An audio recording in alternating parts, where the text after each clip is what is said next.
Hi friends, crazy queen ओय. राकेश बापट हा एक मोठा इश्यू झालेला आहे big boss Marathi season number 6चा. कारण तो म्हणजे ठीक आहे की तो सेलिब्रिटी आहे, त्याने खूप कामं केलेली आहेत, हे आपण समजू शकतो. आणि त्याच्यामुळे तो सेकंड टाईम बिग बॉस मराठीमध्ये आला आहे. हेही आहे की त्याला थोडंफार गेमचं नॉलेज आहे. पण स्वतःला दुसऱ्यावर थोपणं हे कितपर्यंत योग्य आहे हे मला तरी नाही कळत. फॉर एक्झाम्पल, कालच्या टास्कमध्ये ठीक आहे,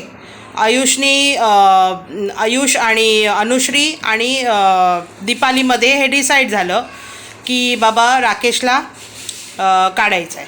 आणि त्याप्रमाणे रिझन देण्यात आलं, अनुश्रीने दिलं. हां, तो लगेच बोलला, हो तू मला शिकवणार का बिग बॉसचे रूल्स काय आहेत. आता हे स्टेटमेंटच ह्याच्यामध्येच त्याचा ॲरोगन्स दिसतो की तो किती ॲरोगंट आहे. तू शिकवणार, मी शिकवणार असं नसतं ना. आता ती आली आहे तर तिनेही ते बुकलेट वाचलेलं आहे, काय रूल्स आहेत काय नाही. आणि ती ऑफकोर्स रिझन देताना ती ते तसंच देणार की बाबा तू या एकंदर क्रायटेरियामध्ये बसलेला मला दिसत नाही, म्हणजे तू रूल्स बिग बॉसचे फॉलो करताना मला दिसत नाही, त्यात काय गैर आहे. तर तो त्याचा ॲरोगन्स दिसला. त्याच्यानंतर ठीक आहे, तो आतमध्ये जाऊन किणकोण करायला लागला की बाबा मला काही कॅप्टन नाही बनायचं. आयुष जेव्हा त्याच्याकडे गेलं तर तो बोला, नाही नाही मला काही कॅप्टन नाही बनायचं, पण फक्त तिने जे रिझन दिलं त्याच्यावर तुम्ही लोक काहीच बोलला नाहीत, हे मला पटलं नाही. हां, म्हणजे तिकडेही त्याचं दिसतं की त्याला भेडचालमध्ये खेळायचं आहे. तुझ्यात गट्स नाही, तुझ्यासाठी सगळ्यांनी उभं राहायचं. कारण तो गेम वन ऑन वन होता, म्हणजे एक बोलणार आणि समोरचा बोलणार. त्याच्यात काही ग्रुपनी येऊन बोलायचं किंवा बहुमतानी बोलायचं असं काही नव्हतं ना. तो ग्रह होता आणि समोरचा त्याला त्याचं मत देणार होता, तसं तिने मत दिलं. जर ती मुलगी असून तिच्यात हिंमत आहे तुझ्याबद्दल बोलायची, तर तू तिला तिकडे उत्तर नाही देऊ शकत. तू तिकडे तर गपचो हां तुला काय कळतं करून सटकलास तू.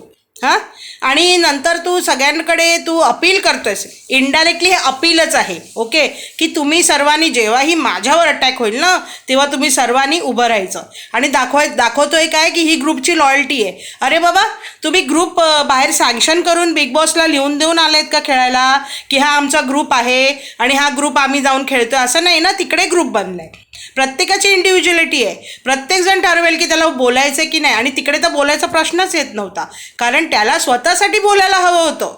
ते वरती जे उभे होते त्याचे कावळे, ते कशाला बोलणार त्याच्यासाठी. जर तू तोंड उघडत नाही तर दुसरे कशाला बोलणार. आणि स्वतः काही तोंड उघडत नाही.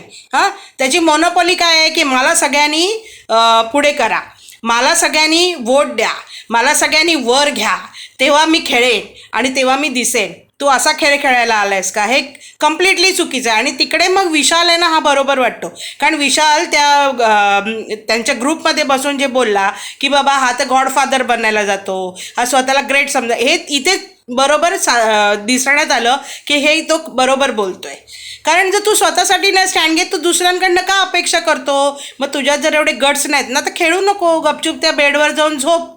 आणि त्याच्यानंतर पण काय चाइल्डिश वागतोय. आता तू एवढा मच्युअर्ड आहे, तू एवढी दुनिया बघितली, तर तू लहान म्हणजे त्या ज्या लहान आहेत, ऑफकोर्स मी असं नाही म्हणत, पण रुचिता म्हणा किंवा ती अनुश्री म्हणा किंवा तन्वीही म्हणा, या सगळ्या त्याच्यापेक्षा खालच्या एज ग्रुपच्या आहेत.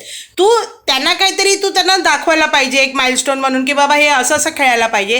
तू स्वतः चाइल्डिश वागतोय, तू झोपतोय आणि मग बिग बॉस बोलवत आहेत तेव्हा बोलतोय की नाही मी तर असं, म्हणजे मला ना थोडं ते गेममध्ये तसं झालं ना म्हणून मी दाखवायसाठी झोपलो. अरे कमॉन यार, काय दाखवायसाठी झोपला तू. पूर्ण गेम जरी झोपलास ना तरी काही फरक पडणार नाही. हा पब्लिकचा शो आहे. जेव्हा पब्लिक बघेल ना की तू झोपलेला आहे तेव्हा तुला बरोबर झोपायला ते घरी पाठवतील. ही या गेमची रियालिटी आहे, हे याला कळत नाही आहे. आणि सगळे पण काय त्याच्या अंडर जात आहेत, गुडी बोलत आहेत. इवन सागर कारंडे, सचिन घ्या, हे काय त्याच्याकडे एवढे घाबरून नाही तू बरोबर बोलतोस, तू हे करतो. दीपाली तर जशी काय अगदी, आता काय बोलू मी तुम्हाला, म्हणजे अगदी त्याच्यासाठी त्याचा राईट हँड बनलेली आहे की काही बोले हां बाई, हो बाई, ते कोकणात नाही का होय महाराजा, तसं त्यांचं चाललेलं आहे. मला फक्त एका ठिकाणी दिसलं की जरा तरी अक्कल आलेली आहे, आणि ती म्हणजे शुक्रे जी आहे, प्राजक्ता शुक्रे, ती करण बरोबर बोलत होती की नाही हे बघा, जसं विशाल तिकडे डॉमिनेट करतोय ना, तसा हा आपल्याला डॉमिनेट करायला बघतोय आणि आपल्याला कठपुतली बनून नाही खेळायचं. यावेळी मी काय त्याला बोलली नाही, पण पुढच्या वेळी मी नक्की बोलीन असं ती बोलली.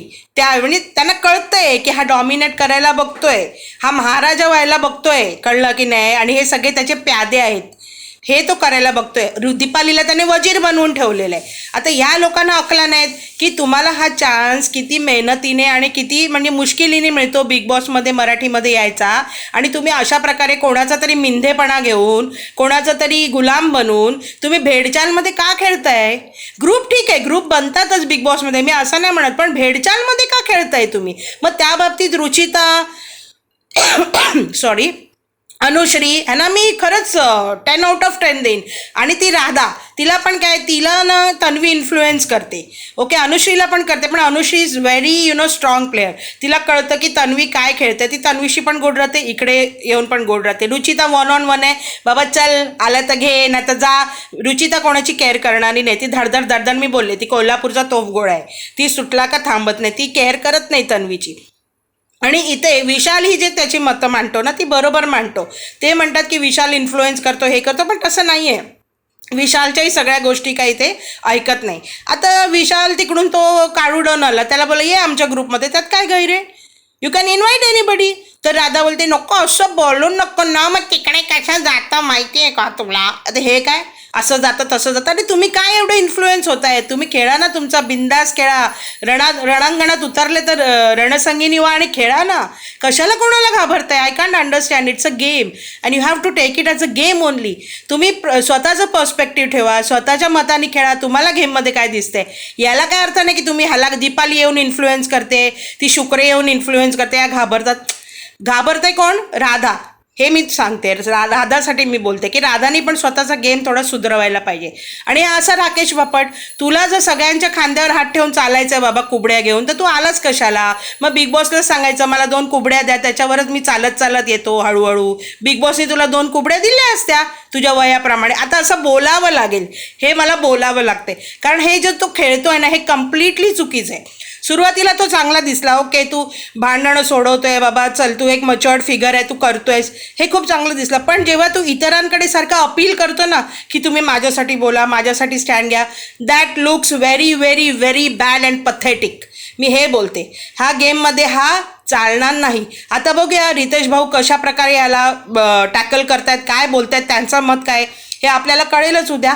तुम्हाला काय वाटतं राकेशच्या बाबतीत. जर माझं म्हणणं पटत असेल तर मला कमेंट करा, आणि जर माझं काही चुकत असेल, तुम्हाला वाटत असेल तरी कमेंट करा. Like, share and subscribe. Bye.